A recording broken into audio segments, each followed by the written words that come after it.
Hello friends, good morning. कशा आहात तुम्ही सगळे? मजेत ना? असेच मजेत आनंदात राहा हीच आपण आई जगदंबाचरणी प्रार्थना करूया आणि आजच्या रेसिपीला, आजच्या ब्लॉगला सुरुवात करूया.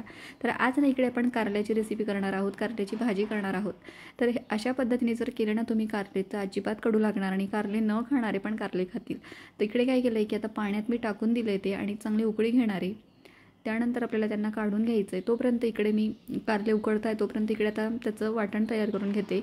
इकडे मी लसूण कोथिंबीरीचं पेस्ट करून घेतलेले आहे. त्यामध्ये आपण शेंगदाणा आणि खोबऱ्याचा कूट घातलेला आहे, हळद घातलेली 1 चमचा, त्यानंतर 2 चमचे लाल तिखट घातलेलं आहे आणि जिरे घातले, कसुरी मेथी घातलेली आहे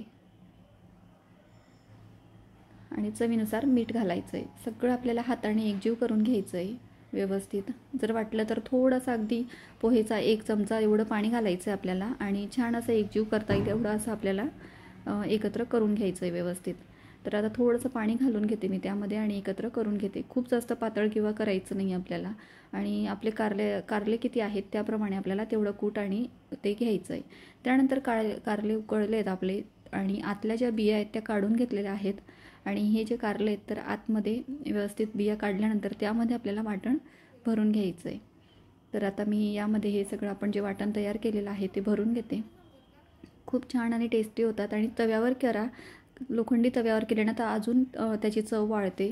तर या ठिकाणी ज्या बिया काढून ठेवल्या होत्या ना तर त्या बियांचा पण ठेचा करतात आणि खूप छान लागतो तो पण. म्हणजे कळूनच येत नाही की कारल्याच्या बियांचा केलेला आहे असं, कारण माझ्या मोठी ताई आहे ना तर त्यांनी केला होता एकदा आणि खूप छान झाला होता. तर वाटतही नव्हतं की कारल्यांच्या बियांचा ठेचा आहे असं.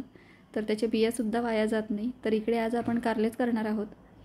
तर या ठिकाणी आता भरून घेतले आणि तेल टाकलेलं आहे तव्यामध्ये आणि त्यावर मी सगळे कारले व्यवस्थित ठेवून देणार आहे आणि झाकून घेणार आहे. झाकून आपण 5 ते 6 मिनटं छान एका बाजूने त्यांना वाफून घ्यायचे. त्यानंतर परत एकदा परतून घ्यायचं आणि दुसऱ्या बाजूने देखील वाफून घ्यायचे. मस्त आपले कारले रेडी झालेले आहेत. खूप छान लागतात, अजिबात कडू लागत नाही. इकडे आता आपण डाळ केलेली आहे. टिफिन आता पॅक करून घेऊया. मस्त गरमागरम डाळ, त्यासोबत चपाती आणि कारल्याची भाजी, असा काही आजचा आपला टिफिन आहे. तर फ्रेंड्स, तुम्हाला रेसिपी कशी वाटली मला नक्की कमेंट्समध्ये सांगत जा आणि व्हिडिओ जर का आवडत असेल ना तर लाईक, शेअर आणि सबस्क्राईब करायला अजिबात विसरत जाऊ नका. तर आता कारले पण आपण टाकलेले आहे. टिफिन आता पॅक करून घेऊया आपण. तर टिफिन पण आपला पॅक झालेला आहे, रेडी झालेला आहे टिफिन. त्यानंतर एक गोष्ट तुमच्याशी शेअर करायची होती की ह्या पावसाळ्याच्या दिवसात ना असे बारीक असे चिलटे येत असतात, बारीक किडे येत असतात. तर त्यासाठी मी एका हॉटेलमध्ये म्हणजे गेलो होतो आम्ही, जेवणाला थांबलो होतो. तर तिकडे असं लावलेलं होतं कॅरीबॅगमध्ये, साधंच आपलं जे पाणी असतं ना वापरातलं ते भरलेलं होतं आणि त्यामध्ये $1 टाकलेला होता आणि ते फक्त बांधून ठेवलं होतं. तर त्याने ते येत नाही किडे असं काहीतरी त्यांचं होतं आणि खरोखर येत नव्हते. तर मी पण करून बघितलं आणि खरंच त्याने किडे येत नाही. तर म्हटलं चला तुमच्याशी शेअर करूया म्हटलं. तर इकडे आता दुपारच्या वेळी तर एक ब्लाऊज पीस मला कापून घ्यायचा होता आणि मस्त असे त्याचे काठ आहेत हिरवे आणि त्यावर मोर आहे आणि मध्ये डायमंड आहेत. तुम्हाला दिसत आहेत की नाही काय माहिती, पण छान असं काठ वगैरे आहेत, दोघं बाजूला काठ आहेत. तर मस्त असं आपण आता हा ब्लाऊज कट करून घेणार आहोत. तर अस्तर आधी मी कट करून घेणार आहे आणि खूप असा बटबटीत नाही शिवणार आहे, फक्त कोपऱ्यापर्यंत लॉंग अशी स्लीव्ज घेणार आहे आणि बॅकला डिझाईन करणार आहे थोडीशी, म्हणजे ट्रेडिशनल अशी. आणि खूप छान असा तयार होणार आहे आपला ब्लाऊज. तर या ठिकाणी आता मापं घेते आहे आणि मापं टाकून मग आधी अस्तर मी कट करून घेत असते. अस्तर कट केला म्हणजे मग आपल्याला ब्लाऊज पीस कापायला सोपं पडतं.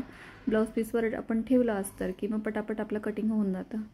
तर या ठिकाणी आता थोडासा बोटनेक घ्यायचा आहे मला पाठीमागून. तर त्यामुळे पाठीमागचा गळा खूप असा मोठा नाही करणार आहे. तर 3.5 इंच 4 इंचापर्यंत घेणार आहे आणि बंदच राहणार आहे, पाठचा मोठा गळा राहणार नाही आहे. तर अशी काही डिझाईन मी घेणार आहे मागच्या बाजूला आणि फ्रंटला तर आपला प्रिन्सेस कटच असणार आहे, त्यामुळे फ्रंटचं काही प्रॉब्लेम नाही. आपण याला बॅकला पण हुक करू शकतो. बॅक साईडला हुक केले की पण प्रॉब्लेम होतो थोडासा वेअर करायला, त्यामुळे मग फ्रंटलाच मी हुक वगैरे घेणार आहे. बॅकला थोडासा ट्रेडिशनल असा लुक देणार आहे ब्लाऊजला. तर या ठिकाणी आता मापं वगैरे टाकून घेते आणि कटिंग करून घेते ब्लाऊजची. तर इकडे आता कटिंग वगैरे करून घेते आणि कसं असतं ना, जे काम आपल्याला आवडतं ना ते कधीही करायला आपल्याला कंटाळा येत नाही. कधीही कोणीही सांगितलं की आपण लगेच रेडी होऊन जातो करायला. आणि कसं आहे ना, की आपल्याला जे आवडतं ना ते आपण करत राहायला पाहिजे. कधी कधी वेळेचा प्रॉब्लेम होतो आपल्याला, की वेळ नसतो किंवा बाकीची इतर कामं असतात, मुलांची म्हणा किंवा घरातली म्हणा. पण जेव्हा काही मला वेळ मिळतो ना, तर मी माझं काम घेऊन बसते आणि मला आवडतं ते करायला आणि परफेक्ट आणि छान पद्धतीने करायला आवडतं मला.